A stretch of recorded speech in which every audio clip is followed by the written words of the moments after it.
Hello and welcome to SPMIS Academy. Today we'll analyze important newspaper articles of 13th November 2024.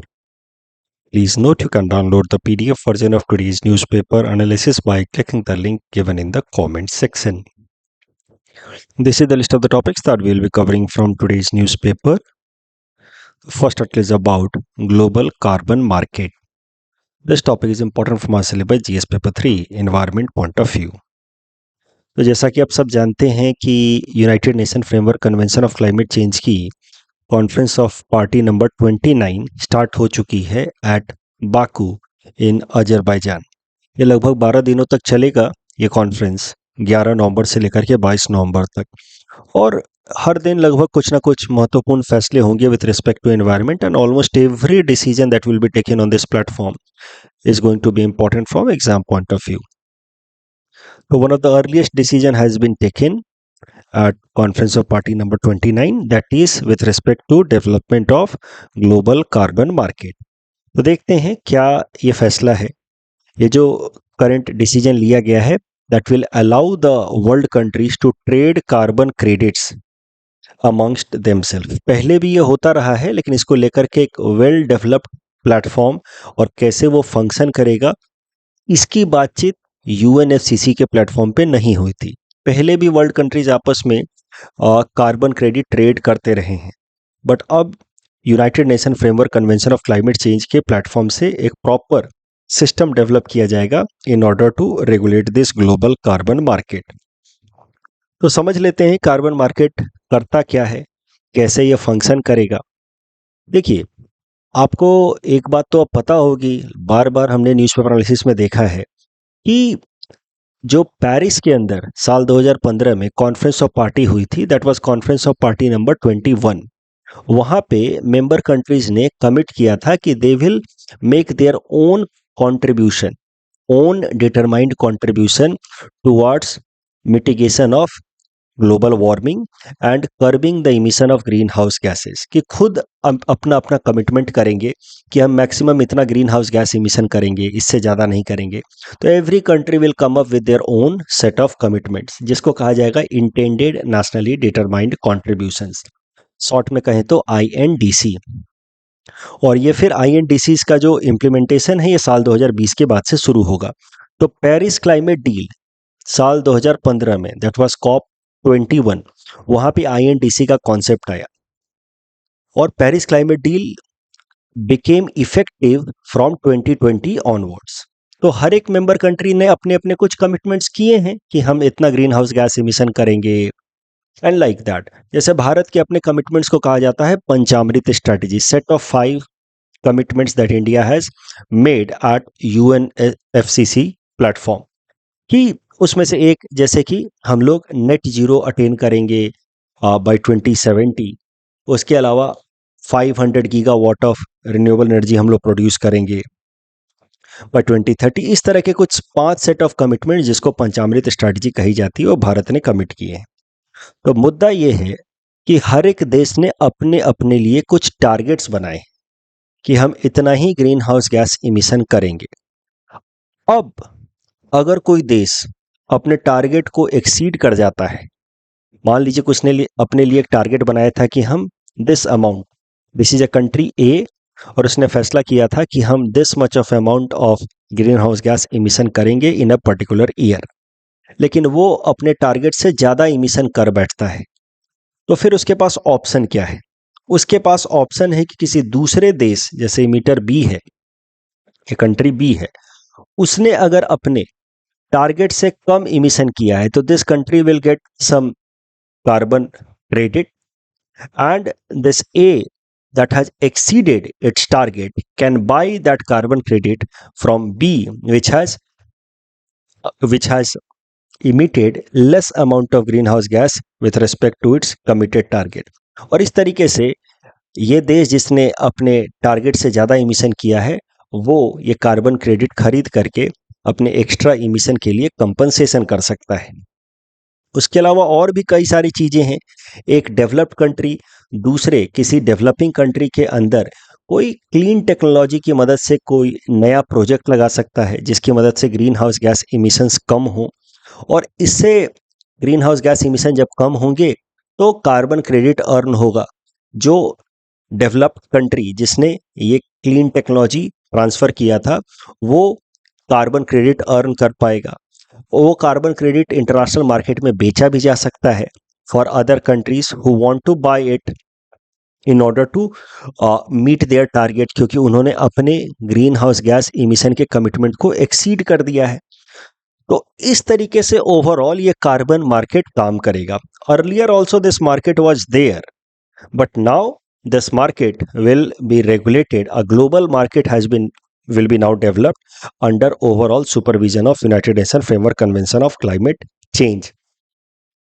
So COP29 climate summit जो चल रही है negotiations at Baku, वहाँ पे global carbon market को establish करने के लिए अप्रूवल दे दिया गया है। And this will allow the member countries to trade carbon credits. Carbon credits are certified emission reduction. एक देश ने अगर अपने यहाँ पे इमिशन रिडक्शन किया है और उसको उसके लिए अगर सर्टिफिकेट मिल जाता है, सर्टिफिकेट भी अब यूएन द्वारा रिकॉग्नाइज्ड बॉडी देगी। तो मान लीजिए इंडिया ने अपने यहाँ पे कोई क्लीन एनर्जी वाला प्रोजेक्ट लगाया और उस क्लीन एनर्जी प्रोजेक्ट के कारण हमारे यहाँ पे ग्रीन हाउस गैस इमिशन कम हो रहा है, तो now India can earn some certificate जिसको कहा जाएगा carbon credit, which can be sold in the global carbon market and that will help in India to develop या generate certain amount of monetary resource, जिससे फिर आगे भी clean technology को Bharat support कर सकता है। तो अलग अलग तरीके से ग्लोबल कार्बन मार्केट काम करेगा। Global carbon market now has been approved at COP29। कल भी हमने चर्चा की थी कि ग्लोबल कार्बन मार्केट को बनाने के लिए पेरिस एग्रीमेंट में ही एक स्पेसिफिक आर्टिकल दिया गया है जो है आर्टिकल 6। तो दिस फ्रेमवर्क या the framework for this market is based on article 6 of Paris agreement. Paris agreement का आर्टिकल 6.2 परमिट करता है बाइलैटरल यानी कि दो देशों के बीच में carbon trade. Article 6.4 talks about developing a global carbon trading platform. तो आर्टिकल 6 के अंतर्गत ये ग्लोबल कार्बन मार्केट एस्टैब्लिश किया गया है by United Nation framework convention climate change के मेंबर कंट्रीज द्वारा। एज पर स्टेटमेंट ये मेंस में काम आएगा, आंसर राइटिंग में कहीं। जो कॉन्फ्रेंस ऑफ पार्टी नंबर 29 चल रही है वहां पे मेंबर कंट्रीज ने कलेक्टिवली एक स्टेटमेंट रिलीज किया है जिसके हिसाब से ये जो ग्लोबल कार्बन मार्केट है इसके इफेक्टिव हो जाने के बाद हर साल लगभग $250 बिलियन का खर्चा बचेगा as far as our approach या expenditure towards curbing green house gases is concern. मान लीजिए कि आप अपने देश में क्लीन टेक्नोलॉजी खुद से डेवलप करने के बजाय किसी और जगह से वो क्लीन टेक्नोलॉजी ले आएंगे, तो जो देश आपको क्लीन टेक्नोलॉजी में सपोर्ट करेगा उसको क्या फायदा होगा, उसको कार्बन क्रेडिट अर्न करने में मदद मिलेगी। तो मान लीजिए कि जर्मनी भारत की मदद करेगा क्लीन टेक्नोलॉजी सिस्टम लाने में, इससे जर्मनी को कार्बन क्रेडिट अर्न होगा और भारत के लिए भी ये क्लीन टेक्नोलॉजी का जो मैकेनिज्म है वो सस्ते दामों पे अवेलेबल हो जाएगा। तो भारत अगर खुद से लगाता तो ज़्यादा पैसे खर्च होते, जर्मनी से मिल गया उसको ये क्लीन टेक्नोलॉजी सस्ते दामों पे, जर्मनी को इससे क्या फ़ायदा हुआ, कार्बन क्रेडिट। भारत के लिए क्या फ़ायदा हुआ कि सस्ते दामों पे हमने क्लीन टेक्नोलॉजी सिस्टम अपने यहाँ पे इस्टेब्लिश किया। तो इस तरीके से पूरे दुनिया भर में क्लीन टेक्नोलॉजिकल सिस्टम्स को इस्टेब्लिश करने के लिए जो ओवरऑल खर्च होता उससे लगभग $250 बिलियन हर साल कम खर्च होंगे after complete functioning of this global carbon market. तो इस तरीके से ये डेटा याद रखिएगा, $250 बिलियन का डेटा जो मेंस में काम आएगा कि इससे इतने पैसों की बचत होगी हर साल, क्योंकि वर्ल्ड कंट्रीज को क्लीन टेक्नोलॉजी सिस्टम खुद नहीं लगाना होगा, उनको कोई ना कोई डेवलप्ड कंट्री हेल्प कर देगा with clean technology with the aim of the developed country will help in order to have more carbon credit for itself. अब ये जो ग्लोबल कार्बन मार्केट की एस्टैब्लिशमेंट की बात है, ये बातचीत टॉक्स तो 2022 से ही चल रहे थे, बट अब जाकर के इसको एस्टैब्लिश किया गया है कि कुछ ऐसे मुद्दे थे जो डिस्प्यूटेड थे, जिसको लेकर के फाइनल फैसले नहीं हो पा रहे थे। क्या इश्यूज थे with respect to carbon accounting जिसको लेकर के global carbon market fully establish अभी तक नहीं हो पाया था। तो वो ये था कि how accounting will be done, specially for example if a developed country finances emission reduction project, जैसे कि एफॉरेस्टेशन प्रोजेक्ट, पेड़ लगाने का प्रोजेक्ट को फाइनेंस करता है इन ए डेवलपिंग कंट्री, तो किसको क्रेडिट मिलेगा? वो डेवलपिंग कंट्री को मिलेगा कि डेवलप कंट्री को मिलेगा? लेकिन अब इसके लिए एक प्रॉपर सिस्टम डेवलप कर दिया गया है।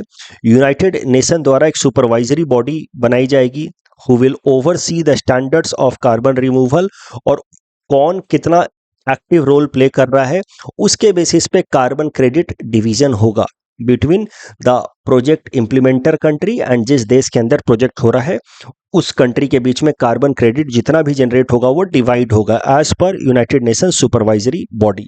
और भी कुछ इश्यूज थे जैसे डबल काउंटिंग का, कि एक जगह से CO2 इमिशन को कम किया गया किसी एक देश में, तो दो देश, एक जहां पे कम हुआ है वो भी कार्बन क्रेडिट अपने में क्लेम कर लेता था, और जिसने कम करने में मदद की है वो भी अपने यहाँ कार्बन क्रेडिट में क्लेम कर लेता था। तो इस तरीके से double counting of carbon reduction का इशू हो रहा था। ये सब कुछ चीजें थी कि किसको क्रेडिट मिलेगा, डबल काउंटिंग के प्रॉब्लम्स हो रहे थे। इन सब चीजों को अब ओवरसी करने के लिए एक UN सुपरवाइजरी बॉडी बना दी गई है, and with this all accounting issues are now settled. और इसके साथ ही now this global carbon market has been approved by UNFCCC.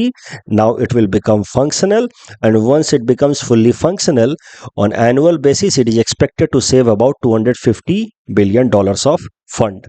और इससे ग्रीन हाउस गैस इमिशन को कर्व करने में, ग्लोबल वार्मिंग, क्लाइमेट चेंज को मिटिगेट करने में मदद मिलेगी। इस डिस्कशन के बेसिस पे ये प्रीलिम्स प्रैक्टिस क्वेश्चन हमने आपको दिया है।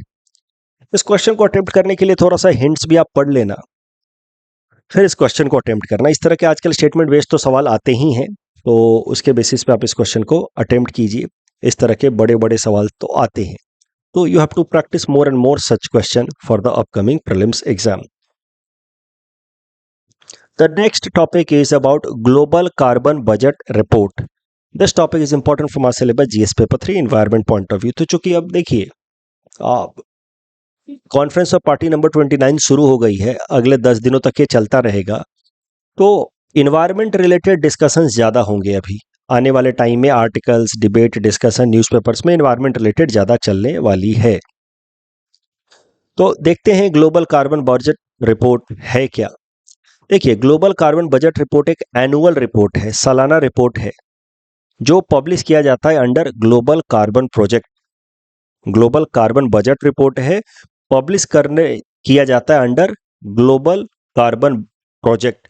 ग्लोबल कार्बन प्रोजेक्ट एक इंटरनेशनल प्रोजेक्ट है जो दुनिया के लगभग 120 अलग अलग देशों के साइंटिस्ट कलेक्टिव तरीके से रन कर रहे हैं, जिसमें वो स्टडी करते हैं कि कौन कौन से देश से कितना कार्बन डाइऑक्साइड रिलीज हो रहा है और उसको कैसे कम किया जा सकता है। तो मैं फिर बता रहा हूं, एक प्रोजेक्ट चल रहा है वर्ल्ड स्केल पे जिसका नाम है ग्लोबल कार्बन प्रोजेक्ट, जिसको दुनिया के 120 साइंटिस्ट, अलग अलग देशों के साइंटिस्ट कलेक्टिवली रन कर रहे हैं। और इस ग्लोबल कार्बन प्रोजेक्ट में वर्ल्ड साइंटिस्ट स्टडी करते हैं कि किन देश से कितना कार्बन डाइऑक्साइड, जो कि एक ग्रीन हाउस गैस है, वो कितना इमिट हो रहा है। और उसी के बेसिस पे अंडर ग्लोबल कार्बन प्रोजेक्ट एक एनुअल रिपोर्ट पब्लिश करते हैं 120 साइंटिस्ट। उस एनुअल रिपोर्ट का नाम है ग्लोबल कार्बन बजट रिपोर्ट। तो global carbon budget report 2024 release हो गई है। इसके डेटा प्रीलिम्स में भी यूजफुल हो सकते हैं, मेंस में भी आंसर राइटिंग में इस्तेमाल किए जाएंगे। तो ग्लोबल कार्बन बजट रिपोर्ट 2024 के हिसाब से carbon emissions in 2024 has increased by 0.8% with respect to 2023। अगर ओवरऑल कार्बन इमिशंस की बात की जाए दुनिया भर में, तो सबसे ज्यादा कार्बन डाइऑक्साइड इमिशन करता है China. 31% of overall carbon dioxide emission solely comes from China, followed by US 13%, India 8%, European union जो एक पॉलिटिकल एंड इकोनॉमिक यूनियन है यूरोप के 27 देशों का, वहां से collectively 7% green carbon dioxide emission आता है। तो आप कह सकते हैं कि ये चार जो मेजर रीजन है दुनिया के, वो अकेले ही दुनिया के 59% ऑफ कार्बन डाइऑक्साइड इमिशन करते हैं। बट अगर per capita carbon dioxide emission की बात की जाए, यानी कि कार्बन डाइऑक्साइड इमिशन पर पर्सन, जितना भी कार्बन डाइऑक्साइड इमिशन हो रहा है उसको पॉपुलेशन से डिवाइड किया जाए तो मिलता है per capita carbon dioxide emission. तो ग्लोबल एवरेज है per capita carbon dioxide emission का 1.3 टन्स ऑफ कार्बन पर person per year. United states global average से 3 गुना ज्यादा, लगभग 3.9 टन्स कार्बन पर पर्सन पर ईयर इमिट करता है। चाइना दूसरे नंबर पे 2.3, यूरोपियन यूनियन 1.5। भारत का जो per capita carbon dioxide emission है इट इज ओनली 0.6। तो देखिए, हो सकता है और है भी कि भारत दुनिया का तीसरा सबसे ज्यादा कार्बन डाइऑक्साइड इमिटिंग कंट्री है आफ्टर चाइना, यूएस। बट अगर पर कैपिटा इमिशन की बात की जाए तो हमारा इमिशन अभी भी बहुत कम है। पॉपुलेशन के हिसाब से, जनसंख्या के हिसाब से देखा जाए तो हमारा emission is even less than half of the global average. तो पर कैपिटा इमिशन में भारत अभी भी पीछे। तो अगर मान लीजिए कभी भी आप आंसर लिख रहे हो ग्रीन हाउस गैस इमिशंस या कार्बन डाइऑक्साइड इमिशंस के ऊपर कि भारत दुनिया का तीसरा सबसे बड़ा इमिटर कंट्री है, तो वहां पे आपको ये भी लिखना होगा कि ओवरऑल जनसंख्या हमारी भी काफी ज्यादा है और इस कारण से ओवरऑल इमिशन हमारा ज्यादा है, but per capita emission is still very low and in fact it is even less than half of the global average. अब ये जो टॉपिक है इसके बेसिस पे मेंस क्वेश्चन मैंने आपको दिया है, राइट। आज ही मैं जो टॉपिक नंबर 4 डिस्कस करूंगा, warmest year and warmest decade on record, इसके अंदर भी जो फैक्ट्स डिस्कस करेंगे ना उसका भी इस्तेमाल आप कर लेना इस मेंस आंसर राइटिंग के लिए। तो टॉपिक नंबर 2 आप मान लीजिए एंड टॉपिक नंबर 4 आज के न्यूज़पेपर एनालिसिस के, दोनों का कलेक्टिव यूज करना आप इस सवाल को आंसर करने के लिए। मैंने हिंट्स भी अच्छे से दे रखा है, जरूरत पड़े तो हिंट्स पढ़ करके अटेम्प्ट करना, बट कोशिश करना। और इस सवाल में वर्ल्ड मैप भी बना सकते हैं, दुनिया के अलग अलग रीजन से जो green house gas emission, mainly CO2 emission आ रहा है उसको डिपिक्ट करने के लिए। तो जहां हो सके वहां मैप की मदद से आप चीजों को अगर डिपिक्ट करेंगे तो आपका आंसर थोड़ा और बेहतर दिखेगा। The next topic is about consumer price indexed inflation. CPI inflation has breached 6% limit. इसी को हम लोग रिटेल इन्फ्लेशन भी कहते हैं। तो क्लास में मैं बड़े अच्छे से पढ़ाता हूँ, आई होप आपको बातें याद आ रही होंगी कि वैसे तो इन्फ्लेशन 3 लेवल पे मेजर हो सकता है, PPI inflation, WPI inflation, CPI inflation, but Bharat में 2 लेवल पे मेजर होता है, CPI as well as WPI inflation. और भारत के अंदर टारगेट भी क्या है, मॉनेटरी पॉलिसी फ्रेमवर्क एग्रीमेंट के अंतर्गत, which is an agreement between RBI and government of India, कि RBI को कोशिश करनी है कि inflation should be, that is CPI inflation should be in the range of 4 ± 2%। News ये है कि CPI inflation in the October month, मैं आपको क्लास में भी बताता हूं कि मंथली बेसिस पे CPI and WPI inflation measure होता है, और लगभग 10 या 11 तारीख के आसपास CPI एंड WPI इन्फ्लेशन के डेटा रिलीज होते हैं। तो CPI इन्फ्लेशन के डेटा रिलीज हुए हैं और अक्टूबर महीने में साल 2024 के, यानी कि इस साल के अक्टूबर महीने में CPI inflation was 6.21%, which is higher than the 6% target as per monetary policy framework agreement. ये जो CPI इन्फ्लेशन इतना ऊपर गया है, 6% के टारगेट को ब्रीच कर गया है, इसके पीछे मेन कारण है फूड इन्फ्लेशन का ऊपर जाना, फूड प्राइसेस का ऊपर जाना। तो you see, anyway food prices were very high और food related inflation has been high, but food related inflation in the month of October has breached the two digit figure. Food inflation in the month of October has reached up to 10.87, तो 10.87% food related inflation है। ये जो red colour से आप diagram देख रहे हैं, red colour का ग्राफ देख रहे हैं आप, ये रिप्रेजेंट कर रहा है consumer food price index inflation, CFPI inflation. और ये जो ब्लू कलर से आप जो ग्राफ देख रहे हैं, it is representing overall consumer price index inflation. तो ये है CPI इन्फ्लेशन, ये है consumer food price index inflation. और अक्टूबर महीने में CPI inflation has been higher than 6%, it has been in fact 6.21%, and the main reason is increase in food prices, food related inflation, which has got into 2 digit 10.87% food related inflation हो गया है। तो इसका मतलब यह है कि RBI का जो इन्फ्लेशन टारगेट था वो ब्रीच हो गया है। आरबीआई का इन्फ्लेशन टारगेट क्या है, क्लास में भी हम देखते हैं 4 ± 2%, यानी कि मिनिमम 2% मैक्सिमम 6%।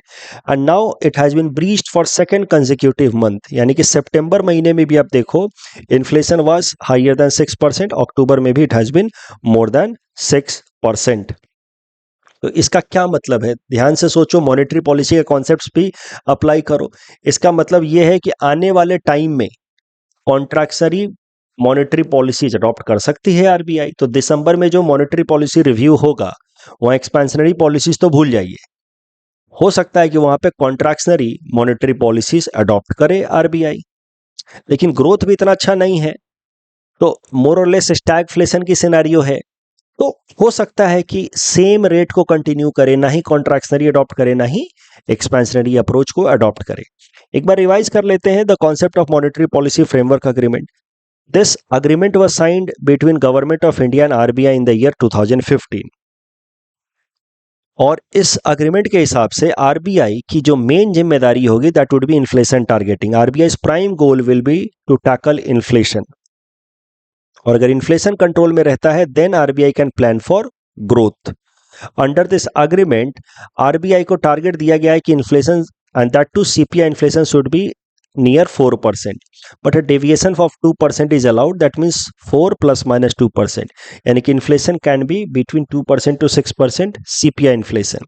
और अगर 3 सक्सेसिव क्वार्टर्स में, यानी कि 9 लगातार महीनों तक अगर इन्फ्लेशन सीपीआई इन्फ्लेशन इस डिजायर्ड रेंज से बाहर रहता है then it will be considered as failure of RBI, and RBI will have to submit a report to the government of India suggesting the reason behind its failure and what actions RBI is taking in order to correct this problem. Monetary policy framework agreement का जो provision है इसको फिर statutory banking दे दी गई by adding it to the RBI act of 1934 through an amendment. Monetary Policy Framework Agreement, earlier it was valid only for 5 years from 2016 to 2021, but later on it was extended for 5 years more till 2026 मार्च 31 मार्च 2026। हो सकता है 26 मार्च के बाद 31 मार्च 2026 के बाद भारत सरकार monetary policy framework agreement में थोड़ा बदलाव कर दे। हो सकता है कि टारगेट रेंज को बढ़ा दे, घटा दे, बट अभी के लिए 31 मार्च 2026 तक आरबीआई के लिए लक्ष्य है कि उसको सीपीआई इन्फ्लेशन रखना है between 2% to 6% as per monetary policy framework agreement. और अगर वो नहीं रख पाता है for 9 consecutive months then it will be considered as failure of RBI. ये तो हम क्लास में भी डिस्कस करते हैं। ये पूरा टॉपिक मैंने इसलिए डिस्कस किया ताकि आपको क्लासरूम डिस्कशन का प्रैक्टिकल एप्लीकेशन दिखा पाऊं। तो क्लास में भी हमने मॉनेटरी पॉलिसी कमेटी की चर्चा की है कि मॉनेटरी पॉलिसी कमेटी में 6 मेंबर होते हैं, वोटिंग के तौर बेसिस पे फैसला होता है। अगर टाई हो जाए तो आरबीआई गवर्नर दूसरी बार वोट करते हैं, याद कीजिए। तो वो सब डिस्कशन के बेसिस पे मैंने ये प्रीलिम्स प्रैक्टिस क्वेश्चन आपको दिया है। तो क्लासरूम की आइडियाज को रिवाइज करते हुए please attempt this question and submit the answer in the comment section. The next article is about warmest year and warmest decade on record. This topic is important from our syllabus GS paper 3 environment point of view. तो जैसा कि मैंने आपको कहा कि जब भी आप global warming, green house gas emission, इन सब पे जवाब लिख रहे हो तो आपको डेटा चाहिए होंगे अपने आंसर को सब्सटेंशिएट करने के लिए। तो आज जो मैंने आपको प्रैक्टिस क्वेश्चन दिया है वहां पे भी ये जो डेटा मैं अब आपको बताने जा रहा हूँ वो अप्लाई होगा। अब लिखोगे कि ग्लोबल वार्मिंग हो रही है, ग्रीन हाउस गैस एमिशन हो रहा है, तो डेटा के साथ बात करोगे ना कि कितना टेम्परेचर हो गया, क्या हाल फिलहाल में चीजें चल रही हैं। तो that data makes your answer better.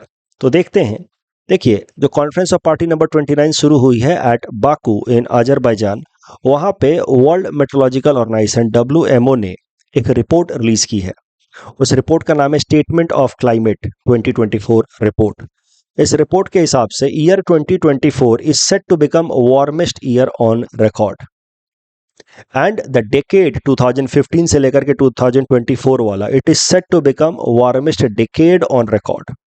तो मतलब वार्मिंग के सारे रिकॉर्ड्स हम लगातार, ग्लोबल वार्मिंग के रिकॉर्ड्स लगातार तोड़ते जा रहे हैं। जो 2024 है ये अभी तक का ऑन रिकॉर्ड वार्मेस्ट ईयर होने वाला है, और 2023 भी ऑन रिकॉर्ड वार्मेस्ट ईयर था लास्ट ईयर।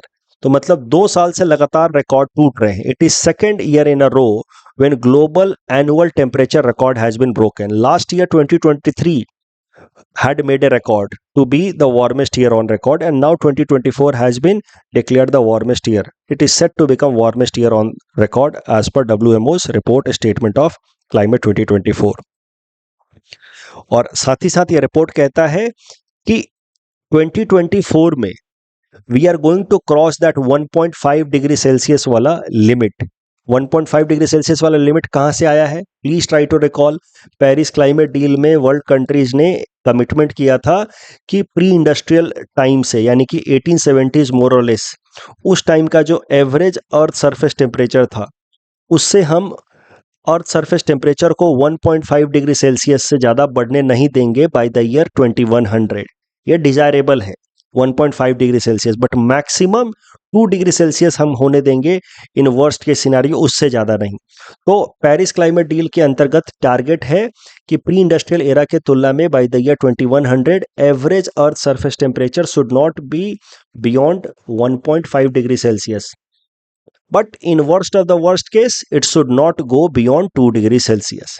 तो ऐसे अगर इसको रीफ्रेम करके मैं बोलूं तो हम कह सकते हैं कि पेरिस क्लाइमेट डील के अंतर्गत world countries have made a target for themselves कि average increase in the surface temperature of the earth should not go beyond 2 degree Celsius with respect to pre-industrial era, and desirable is that it should not go beyond 1.5 degree Celsius. But साल 2024 में ही the global average surface temperature is expected to go beyond 1.5 degree Celsius as compared to pre-industrial era.